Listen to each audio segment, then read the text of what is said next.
Welcome to the PR Maven Podcast, a podcast all about growing your network and building your brand through traditional and digital networking techniques. I'm Nancy Marshall, the PR Maven and CEO of Marshall Communications. I've been strengthening brands through PR for over 35 years, and now I'm celebrating the success of executives, influencers, business owners, and entrepreneurs from all around the world, all of whom have cultivated their brands and broadened their networks through traditional and digital networking methods.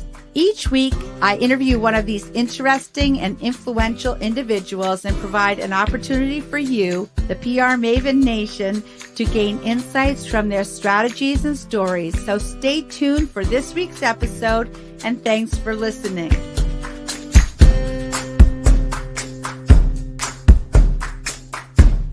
Hello, PR Maven Nation. It's so nice to be back. This is the PR Maven Podcast, episode 146, presented by Marshall Communications, creator of the Marshall Plan 65-Step Strategic Process. For those of you who are new to the show, I'm your host, Nancy Marshall, the PR Maven and CEO of Marshall Communications. I want to welcome you. And today, my guest is Raffi DerSimonian, principal at the RDS Group.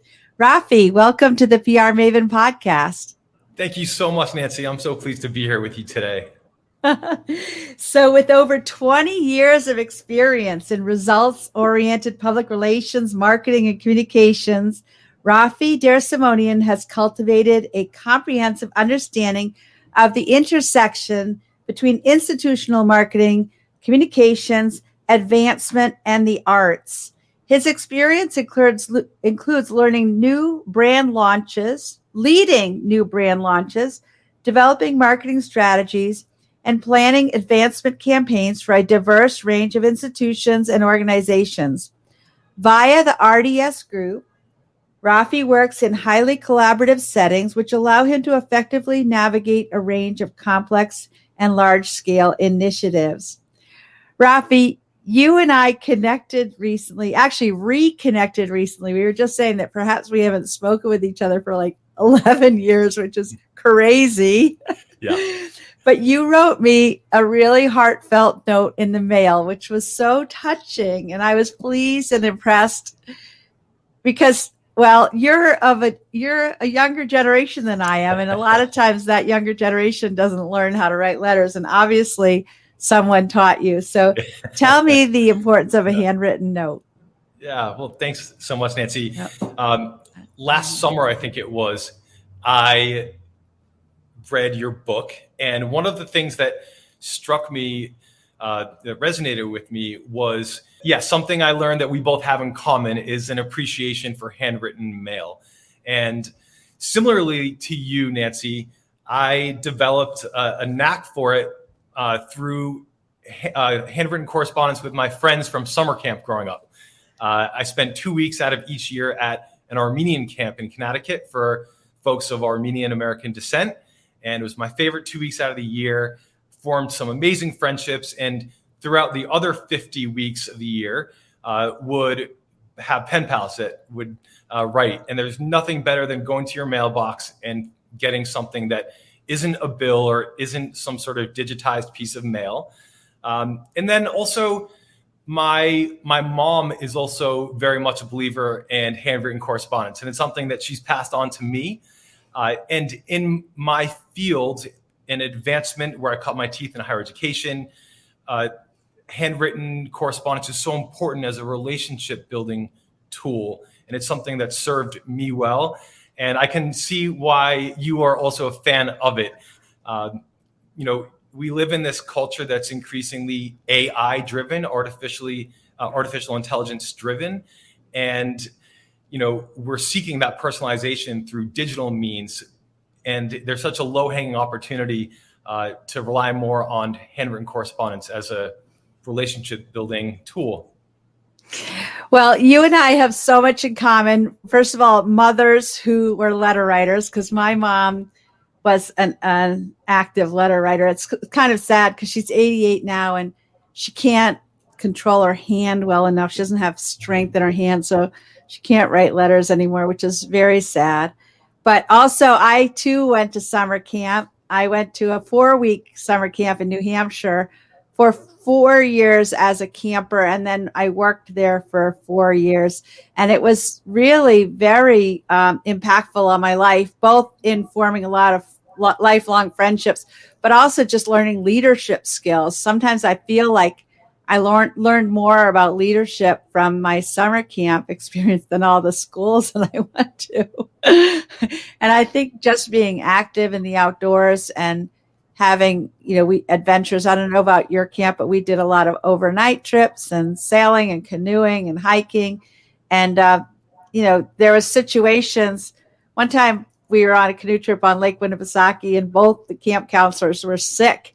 And I had to lead my whole group of, I think we were probably 14 or 15. I was sort of the best person in the canoe and on the water. So I had to lead the group back to shore, and it was a little bit scary, but it was instructive. Nothing better than summer camp. And we live in such a great area for that as well, between Maine and New Hampshire. Lake Winnipesaukee is beautiful. I spent 3 summers on Squam Lake in Holderness, New Hampshire, right around the corner, working at a resort as a recreational facilitator, teaching tennis lessons, and probably to this day, the best 3 summers of my life, Nancy, if I were to be honest. Well, my mom taught sailing at Camp Asquam. So actually your resort on Squam Lake could have become could have previously been Camp Asquam. So, because and that would have been probably in the 1950s. She went to Camp Asquam, and I know she took the train up from Boston every summer. So that's awesome. So Raffi, how has COVID-19 changed higher education forever? That's a great question. Well, I would say that it has forced the entire industry, and yes, higher education is an industry at the end of the day, by every definition. It's forced the industry to adjust very quickly to this new normal. It's also forced institutions to rethink their curriculum and how it's being delivered, and also to better articulate the value of an education. It's my humble opinion that no matter what, there's no substitute for in-person learning, that collaborative, hands-on learning that can only occur inside a classroom. But one thing that's become clear throughout COVID is that you can still learn so much online. And I think we're going to be seeing a lot more of this in the future. It's been interesting to observe how different institutions have pivoted or not over COVID. In fact, today, July 1st, marks the final day of Becker College, which is where I cut my teeth in higher education. I'm not sure if you're familiar with this, Nancy, but I've heard of it. Yeah, Becker is, they're closing forever. It's an institution that was founded in the late 1700s. Wow. And very traditional, but they did not pivot with the times. And it's a great example of how institutions are being forced to rethink their operating model. Some institutions have been really graceful at this transition. I think about your alma mater, Colby, for example, and how Colby pivoted their advancement efforts to securing opportunities for their graduates. And that, to me, just struck me as being such an intelligent use of personnel, human resources, and institutional bandwidth. One of my clients is Maine Media Workshops in college, and they're a good example of an institution that has really capitalized on the opportunity and experienced a great deal of success by embracing online learning. And now they're welcoming students from all over the world, and their online enrollments have grown significantly. So I think that it's really about embracing both modes of education, digital and traditional.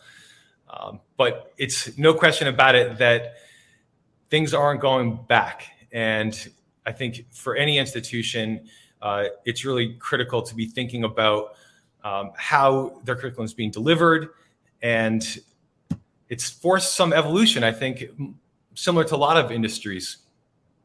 Well, yeah, I mean, it's kind of like in professional life. I mean, as you and I have seen, so much during COVID happened exclusively online. And so if you weren't able to adapt to Zoom meetings and, for example, the evolution that we've had with this podcast, although we've had some glitches today, but, we decided to go to this StreamYard format as a result of COVID.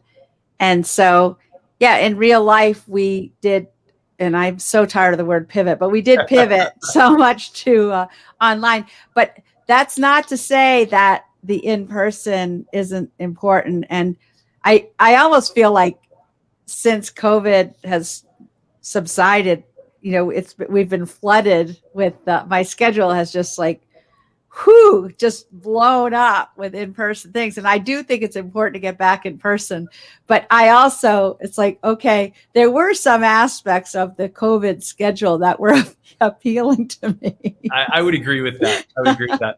Efficiency in planning meetings being one of them, just, without travel and the, in between periods. But it's all about trying to find the silver linings. But I agree. The word has been quite a lot. So how can video be leveraged as a tool to drive measurable engagement in PR and social? Yeah, so video is a medium that gets me really excited personally. Over the years throughout my career, I've come to understand the emotive power of visual storytelling as a way to drive engagement. I think video is an amazing medium because it has the ability to pull us in by our imaginations, sometimes resulting in a physiological response like goosebumps or joy or sorrow. And we as humans respond to story at the end of the day. And videos provided a really unique way to tell a story, to engage audiences, to advocate, promote, especially looking at the importance of video over the last year and a half when in-person meetings weren't available. It provided a good way to stay connected with constituents, customers, clients, audiences. One thing that I think is interesting is that video right now accounts for 82% of all internet traffic. It's also 12 times more likely to be shared than any other medium. And that when accompanied by an image is processed by the human brain 4 times faster. So for all these reasons and the way that our brains are designed for visual recall, I think video is where it's at for any marketing communications strategy. Exactly. And it's going to be even more so because, I've actually started looking at the reels on Instagram and they have these dances that are I think they originated with TikTok, but it's sort of addictive. It's sort of a problem because I love them. And actually I'm seeing how broadcast television is now using these videos like the Today Show just this morning showed a woman announcing she was going to veterinary school, but she did it like a TikTok dance with her family. So it's interesting how it's seeping into broadcast journalism also.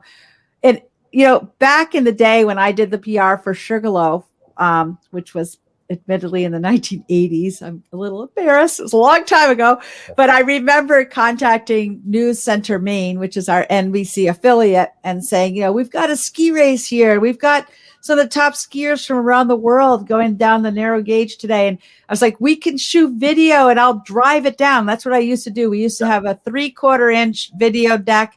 We would shoot the video and I would literally get in my car at 2 p.m., 3 p.m., make tracks as fast as I could the CBS, NBC, and ABC stations with my 3 dupes of the 3/4-inch tape. But I remember Bill Green, who recently retired, but he was the iconic sports guy. He'd be like, no, we won't take any video that our union, photographers haven't shot. We won't take anything. And that's why I laugh when I today, see the Today Show showing something they found on Instagram, on national TV. Absolutely. So the rules of the business have definitely changed. And it's so true. And anybody in business, no matter, I think, whether you're an electrician, a plumber, a career counselor, a development professional, PR, you have to be ready to put yourself out there on video. And it doesn't have to be perfect either. Like, you don't have to go and get you don't have to go get your hair done. You don't have to go get professional makeup or buy a new outfit. You just have to put yourself out there as who you are. Absolutely. Right. And, this little device has just redefined the notion of accessibility for video. And something that I've been exploring a little bit throughout the last 16 months has been crowdsourced content, inviting people to submit clips, whether it be a testimonial or a thank you to a donor. You said it, you don't need to overthink it or overproduce it. A simple, raw, authentic clip can go a long way with communicating, conveying a message. Exactly. But on the flip side, and I do a lot of media training for crisis communications, and we all need to be aware that if something goes wrong, there's going to be a lot of people, with their cameras in hand. And I remember a few years ago, actually, at Sugarloaf, I wasn't handling their PR at the time, but one of their lifts derailed, and there happened to have been a reporter from CNN on that lift, and he started broadcasting live, like right from the chairlift. Yeah, which was like, whoa, that had never happened before. But right. And that was several years ago. So that guy was kind of like on the cusp, on the cutting edge. I remember that exact clip, I think, that you're referring to. Yeah. Well, I was actually not working for Sugarloaf, but I happened to have been there. And actually a bunch of reporters started calling me, so anyway, that's a whole other story. Yeah, everybody is connected now, more so than ever. It's very true. It's very true. Yeah. It sounds like Sugarloaf emerged relatively unscathed from that PR incident. Well, Sugarloaf has a lot of positive goodwill. Like I always say, there's like a goodwill bank account, and they've got a good balance in their goodwill bank account. So if they have sort of like a hit, they can withstand a withdrawal. But if you don't have a positive bank account in your bank account of goodwill, and then you get a hit like that, it could put you out of business. But luckily, they're still in business. And speaking of Sugarloaf, not too far from Sugarloaf is the beautiful city of Waterville, where I did go to both Thomas College and Colby College. You are a proud Waterville native and co-founder of the Waterville Rocks music series. Please tell me about Waterville today and its renaissance. Yeah, that's right. Another parallel that we share, Nancy, is a deep affinity for Central Maine and Waterville in particular. Right. So my father's family emigrated in 1967 from Beirut, Lebanon to Waterville, of all places. And there's actually still a strong Lebanese community in Waterville. My mom's family is from the St. John River Valley in Maine. And it's been really awesome to see the evolution of Waterville over the years. From my days growing up, myself and my entire family, products of the Waterville public school systems, to seeing what was kind of upsetting over several years, kind of, the advent of big box stores took a lot of the energy out of downtown. And seeing Waterville, I'm trying to think of an alternative to the word pivot, but seeing Waterville roll with the punches and really make some incredible improvements and investments has been so inspiring. It's my personal belief, Nancy, that Waterville has all of the ingredients in place to be one of America's greatest small cities. And in so many ways, a lot of these ingredients are already activating and taking root. When I think about, collaborations within higher education, both Colby and Thomas College, those are two incredible assets that the city has.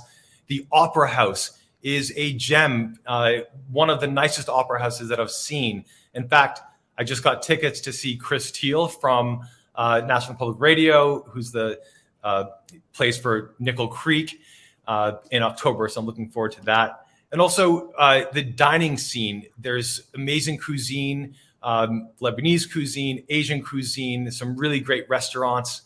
I think most importantly, I would say, is the art scene in Waterville, between Colby Art Museum, the new Shoup Art Center that's being created, organizations like Waterville Creates that are actively trying to cultivate Waterville as a destination for the arts. And then there's a few other ingredients as well, including that Waterville is an airport, that it's located equidistant from the two largest markets in Maine, Bangor and Portland. But I would say, above all, Waterville has soul. It's got community. It's got people who genuinely care about the future of the city, including yourself. I had a chance to check out Front in Maine several weeks ago, and I was just blown away at first of all, the architectural build quality is amazing. And I didn't get a chance to go inside, but I did peek the menu. And I heard that you hosted Jesse Souza, I believe, the chef there. Just amazing to see that type of development in the city. And I'm really excited about what that means for the future of Waterville. Well, we'll have to meet there someday for a little happy hour cocktail and some of their appetizers. So, yeah, Front and Main is a client. Full disclosure, it's in the new Lockwood Hotel, which is was built by Colby College. The hotel is not open yet because of their students who are living there in the dorm room or the hotel rooms and using it as a dorm. So they're about the nicest dorm rooms you could imagine anywhere. But in spring of 2022, it should open as a hotel. But the Front and Main restaurant is open, and they've got a happy hour. They've got a brunch on the weekends, and it's really very good cuisine. But there are other restaurants like Silver Street Tavern and Opa. Amigos. What was it? Last Unicorn is one of my favorites. Yeah. Other great. Yeah. Last Unicorn was there when I was in college at Colby. So it's been there a long time. So yeah, it is an exciting place. And the other thing I want to recognize is First Park, which is a business park in Oakland, which is also a client of Marshall Communications. So they're doing business attraction and economic development attraction, and they've got a lot of exciting things going on there. Yeah, I'm really looking forward to seeing how all these investments take root in the coming decades. It's been awesome to see Colby invest in brick and mortar in downtown. I think that's going to make a huge difference in the short term and in the long term. Well, I know President David Green of Colby, he has a big vision, and he knows that, to incorporate town and gown, you need to have a vibrant downtown, and you need to have the students downtown and not just up there on Mayflower Hill, isolated from the rest of the community. Absolutely. Yeah. You had asked about the Waterville Rocks concert series. About 5 years ago, I partnered with Bill Mitchell, who's a mover and shaker in Central Maine. You may know Bill. And he had actually the idea to produce a concert series in downtown.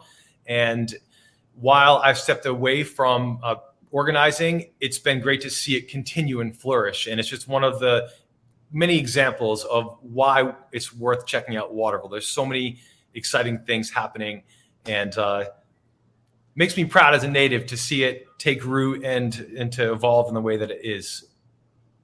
Yeah. So tell me about your musical career. Well, my first reaction is that I think career may be a strong word. However, all joking aside, music has been a source of a lot of joy and fulfillment in my own life. I've produced 3 original albums. Some of my best friendships have stemmed through musical collaborations. there's a period in my life where everything I did was based around music. And I ended up, I had a chance to open for several nationally known musicians. I got to open for Naughty by Nature. I got to open for Howie Day and Rustic Overtones. And nowadays, in my current iteration, I don't get to play as often as I'd like, but it's still something I do, and I really enjoy it. Well, I think that learning music as a young person actually is a great foundation for your career and your life and your education. I mean, just learning music and learning to read music is very helpful in math and science and reading. Absolutely. And I would even take that analogy one step further in that the nature of what I'm doing now professionally requires collaboration. It requires improvisation. A lot of the same skills that musicians hone on stage, whether in front of the microphone or behind the microphone. So I wanted to just give a quick plug to Maine Academy of Modern Music. That basically is educating the next generation of musicians. I've formerly served on the board, and their whole mission is about empowering students through music. And is that in Waterville also? It's headquartered in southern Maine, and I think they do have an operation in northern Maine. I don't think there's any programming in Waterville proper currently. Okay. Well, I haven't heard of that, so I will have to check that out. The Maine Academy of Modern Music. Yeah, it's like School of Rock. Oh, yeah. I love that. Well, we're going to continue with more from Raffi in just a moment, but now it's time to remind you to please check out my latest book, Grow Your Audience, Grow Your Brand. We're going to have a free giveaway if you go to prmaven.com/giveaway, and you can download a free copy there. And that's a book that I had sent to Raffi in the mail, and he said he enjoyed reading it. So that was great. We'll be back in just a moment with more of the PR Maven podcast. Do you want to grow your client or customer base? Perhaps increase brand awareness? Maybe tell your unique story more effectively? Of course you do. But you may be worried that you don't have enough expertise to make that happen. Well, no worries, PR Maven Nation. Let the PR Maven herself, Nancy Marshall, show you how easy it is to get your message across effectively using a powerful yet simple tool, a message map. Nancy's training is often called informative and constructive, well-designed and impactful, with a perfect blend of theory and real-life experience. You will leverage Nancy's expertise to create your own message map when you register for this comprehensive online video training course, which is broken down into 4 easy-to-understand modules. Normally, this course is priced at $147, but for listeners of the PR Maven podcast, that's you, PR Maven Nation, it's only $29 when you enter the code word podcast during enrollment. It even includes a workbook and bonus content to guide you through the process. So go to prmaven.com and click on the Message Map Mastery course to enroll today.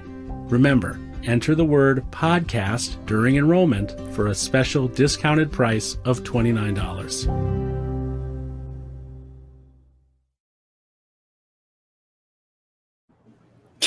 Welcome back to the PR Maven podcast, and we're here with Raffi DerSimonian, and I'm going to ask him a few more questions. Raffi, you have a background in marketing and the arts, or marketing the arts, but also marketing and the arts. So tell me about your marketing career, and what advice do you have for artists and arts organizations to better promote themselves? Sure. Well, that's an interesting question. So I started my career in marketing the arts actually as class president for Waterville Senior High School. I produced an evening with Rustic Overtones at the Waterville Opera House as a fundraiser for my senior class. And I'll never forget that night and how empowering it was to work with my classmates, the community, the artists, the venue. And it was so much fun, frankly, to put it together. And we generated a significant amount of funds for my class. I went to Clark University the next year and ended up studying in London during my junior year. And I worked full time at the Royal Festival Hall, which is one of the largest cultural arts centers in the world. And I got to work with the head of marketing. And in this role, I learned about the relationship that exists between the artists, the venue, the general public, and media, and something that I've always really enjoyed. I went to graduate school at Clark, and my first job, my first full-time position was in Providence, Rhode Island, at the Providence Performing Arts Center. And this is kind of where our backgrounds intersect a little bit, Nancy, because here is where I learned about the power of PR and awareness building versus advertising, and how the two complement each other, or can complement each other. So my job was about generating editorial coverage for the theater and strategically selling tickets effectively. So I ended up, my student loans kicked in, and I decided to take a position that was away from the arts, but I kept the arts in my life in some way. When I moved back home to Maine, I produced a music series called Live at the Opera House. I got to present some Grammy Award-winning artists, including Joan Baez and Anita Franco, to name a few. So I got to use all those skills that I developed throughout the years. And now I'm not specifically focused on marketing the arts, but I've served on some boards for arts organizations and still get to stay connected in some small way.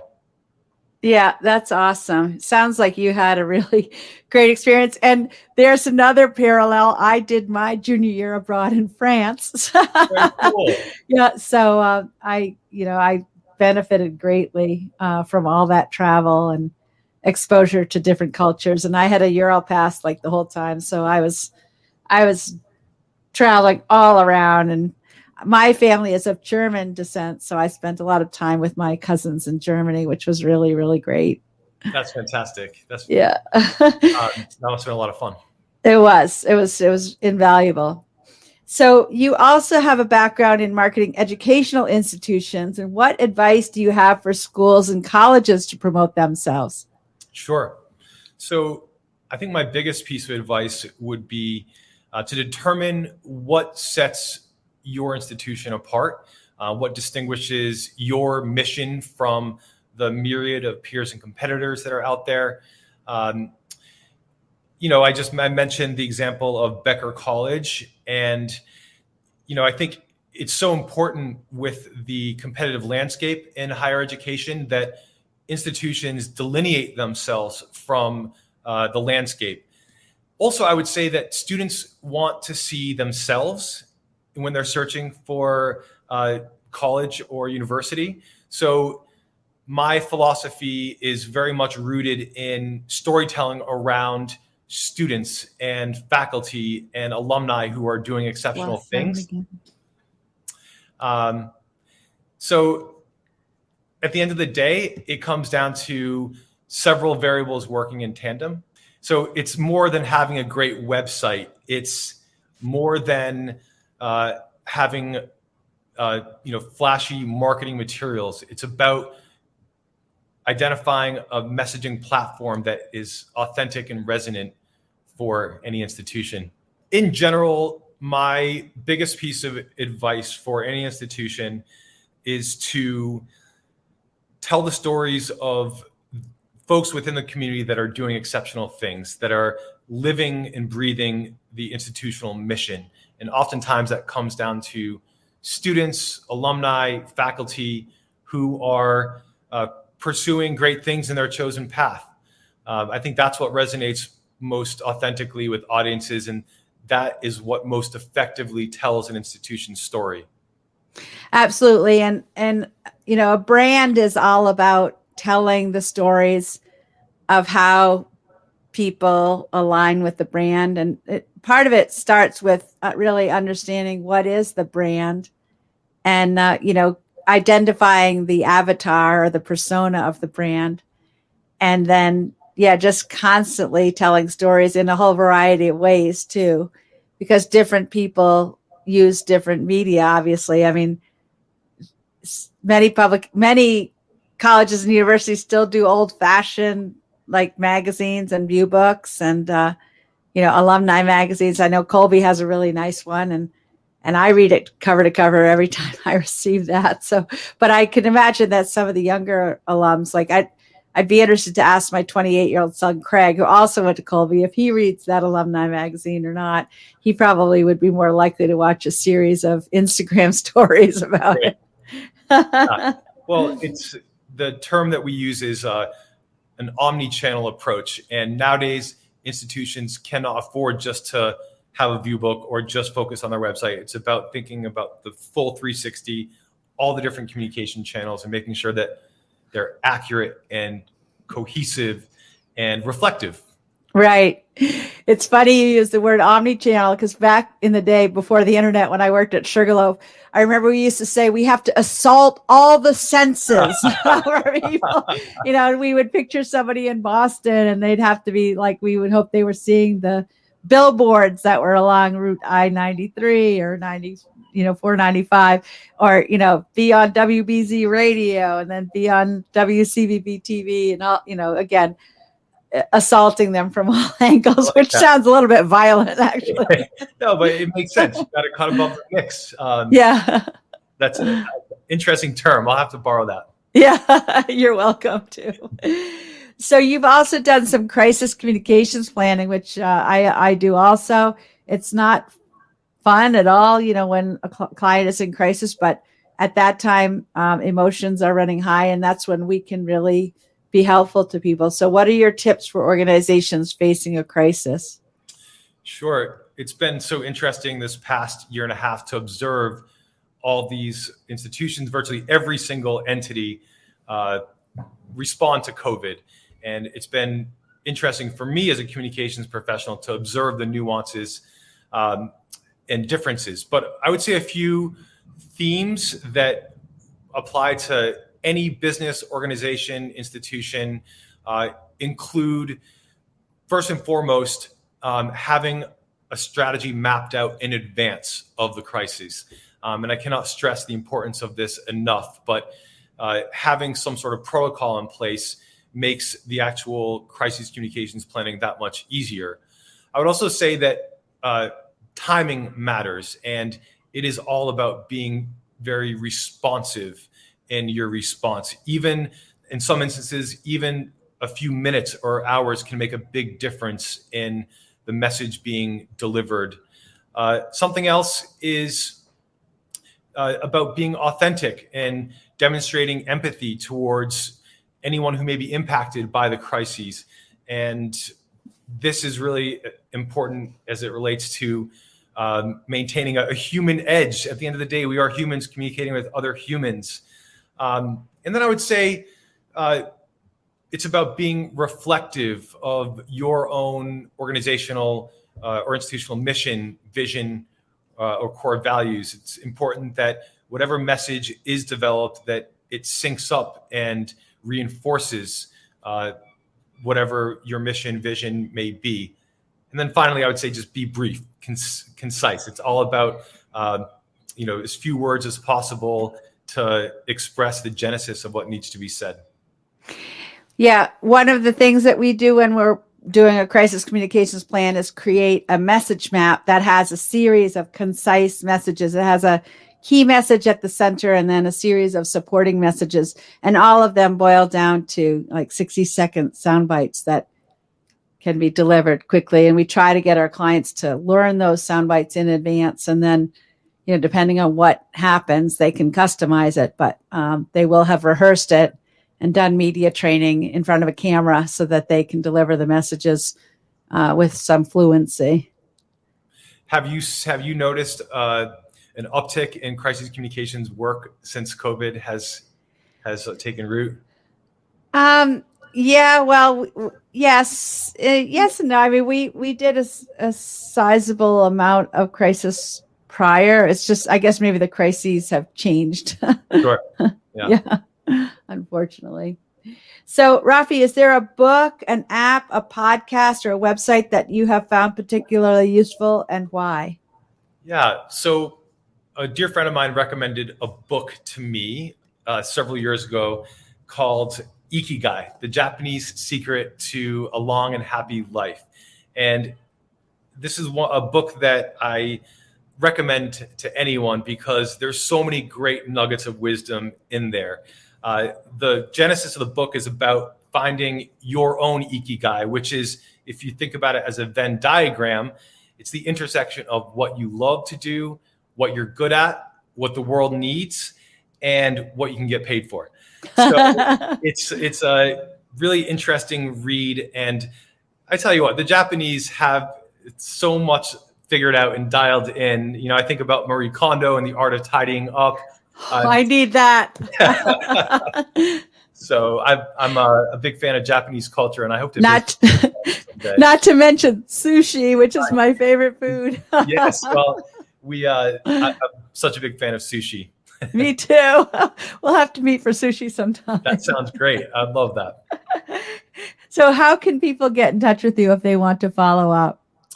Well, you can send me a handwritten correspondence to Raffi DerSimonian, 312 4th Street, number 7 in Portland, Maine. Just kidding. You can email me at Raffi@dersimonian.com. Okay. And I imagine you're probably on LinkedIn too. Yes, absolutely. There you go. Yeah. There you go. Well, this has been a fascinating conversation. I want to apologize for the technology. That's never happened before, but these things happen, and part of it is just going with it. And you did a great job of just going with it. So thank you for joining me today. And I really look forward to seeing you again in person. That sounds great, Nancy. Truly my pleasure. And to you and all your listeners, I hope you have a safe and happy 4th of July weekend. Thanks. And have a great day, PR Maven Nation. Thanks for listening to this episode of the PR Maven podcast. I invite you to share a review of the podcast on iTunes or your favorite podcast player. Be sure to subscribe to our podcast so you never miss an episode. You can also join the PR Maven Nation on Facebook. It's free to join, and it's a great community of like-minded individuals who are all looking to learn and grow from one another. If you use an Alexa device, use your Alexa app to search the skills and games section to find and enable the PR Maven podcast flash briefing. This will give you access to exclusive content and more PR and marketing advice. Thanks again for listening, and have a great rest of your week, PR Maven Nation.